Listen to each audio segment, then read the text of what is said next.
Kevin, Baxter Holmes with ESPN. I was wondering if you could just reflect on former teammate of yours, Jeff Green, his journey to this point.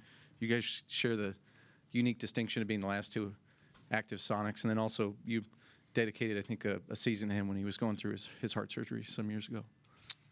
Oh, yeah, this is deeper than basketball, me and Jeff. Of course, I'm happy to be playing against him, excited to compete against him. I can remember summers for years that we worked out every day together. So the basketball part is pretty cool. But to see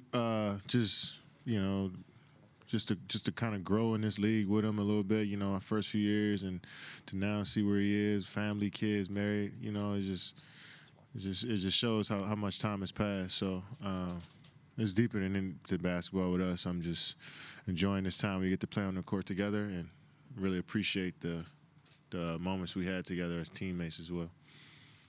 Hi, Kevin. Janie McCauley from the Associated Press.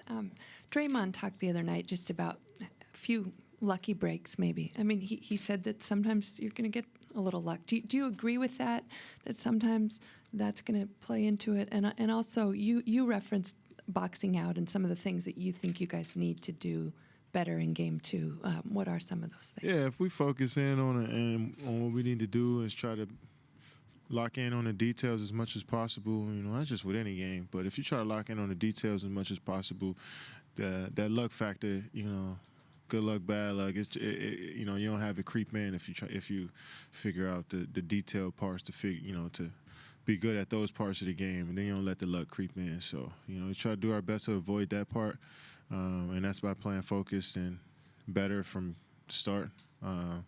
It starts with like I said, small things, rebounding, loose balls, just talking on defense, movement on offense, that type of stuff. And I think you can ask any player in the league, and they'll tell you the same thing when it comes to that type of stuff. Third row on the right.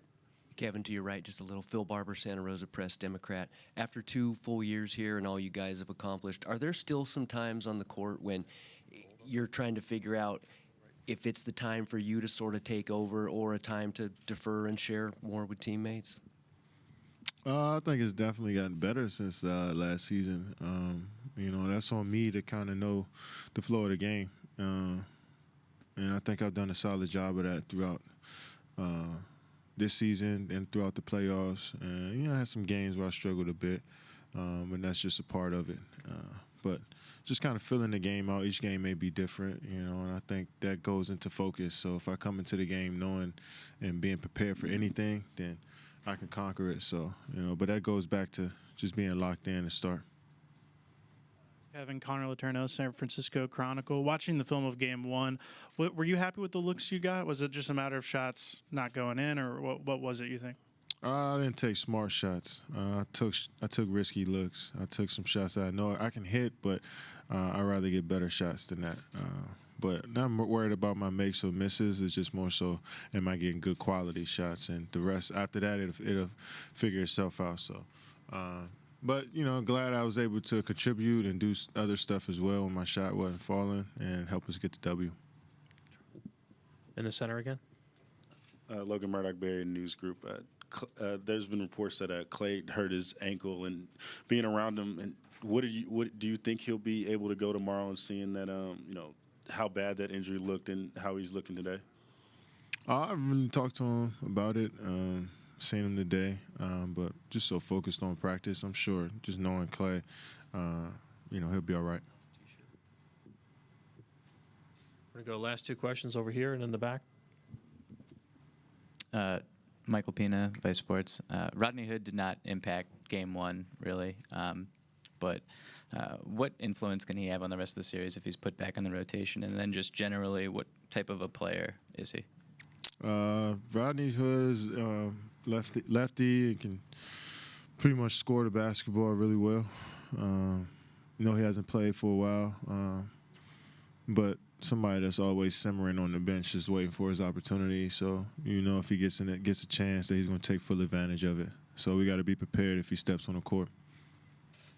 Over here in the center, Ryan Gorsey, San Francisco Examiner. Kevin, there was a moment from the Houston series that's kind of gone viral a little bit, of Coach Kerr telling you, about an anecdote from the Bulls, and there's been some negative reaction to it. What's been your reaction to that negative reaction? Did it get under your skin at all? No, I really enjoyed that conversation, just having somebody that was that close to the legend, Michael Jordan, tell me and feel confident that I guess we were in similar positions at the moment. Made me feel good about myself, that he can relate that moment to Michael Jordan. But I always enjoy those stories from Coach Kerr, from Mike Brown, from guys that have been in the league so long, to share those experiences with the greats and the guys that kind of did it before me. And I really, really appreciated that moment. I needed it as well. It's good to kind of get a reminder from guys that are successful in the league, whether it's now and back in the past especially, that can give you some advice here and there when you need it.